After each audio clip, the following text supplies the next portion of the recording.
Usahay, lisod kay mo rest in the Lord pag you're in control of things. You wanted this, you wanted that, control. You cannot fully trust God when you wanted control.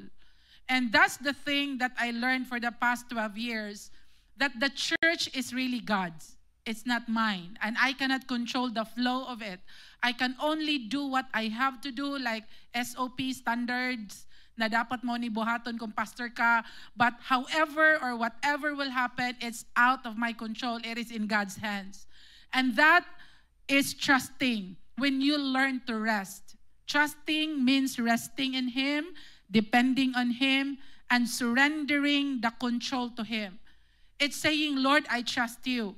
Once mag-anxiety ka because you are worried sa unsay ma-happen next with your wrong decisions or nasayop baka karon, worried ka what's next.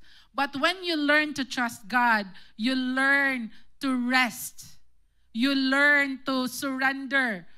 When you say, I love you, Lord, it means I trust you, Lord. I know that you're a good God. Bati man akong circumstances karon, ang kinabuhi man God, mahimo siyang pait, lisod when we make wrong decisions. Unya, di man po na malikayan kay tao man ta. Masayop kag salig sa person, masayop ka sa imong decision making. And we have to really understand nga kung naay someone who is very stable, Ginoo ra gyud na.